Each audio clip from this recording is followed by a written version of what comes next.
இங்கிலீஷில் என்ன? இப்போ நான் வரேன்னாக்கா கம்மிங். நான் வரல, நாய் வந்துட்டார், நாய் வரார், அது கம்மிங் தான். கவர்னர் வரார், கம்மிங் தான்.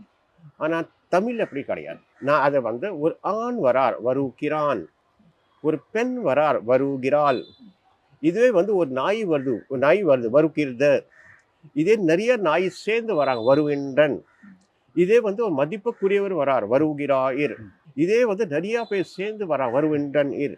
இந்த பெருமை வேற எந்த மொழியில இருக்கா? கிடையாது. இது வந்து வேற என்ன ஹிந்தியில சொல்லட்டுமே, இல்லை இங்கிலீஷில் சொல்லட்டுமே. இப்போ இங்கிலீஷ் ஒரு உமன் என்ன சொல்லுவாங்க, இங்கிலீஷில் உமன் சொல்லுவாங்க, இந்த ஹிந்தியில் அவுரத் தான் சொல்லுவாங்க. தமிழில் இப்போ நீங்கள் பார்த்தீங்கன்னாக்கா பெதை, பெதும்பை, மங்கை, மடந்தை, அறிவை, தெரிவை, பேர் இல்லைன்னு பெண், 7 பேர். அதுக்கு வந்து பேர் இருக்கு, வேற எந்த மொழியிலும் கிடையாது. அதுக்கப்புறம் ஒரு ஃப்ளவர் இருக்கு, ஹிந்தியில் வந்து இங்கிலீஷில் ஃப்ளவர் சொல்லுவோம், ஹிந்தியில் வந்து ஃபூல் சொல்லுவோம். இதே வந்து நம்ம தமிழில் பார்த்தீங்கன்னாக்கா மொட்டு, அரும்பு, போது, அலறு, பூ, மலரு, வி, எதில் இருக்கு? இதில் தான் இருக்கு, வேற எந்த மொழியிலும் கிடையாது.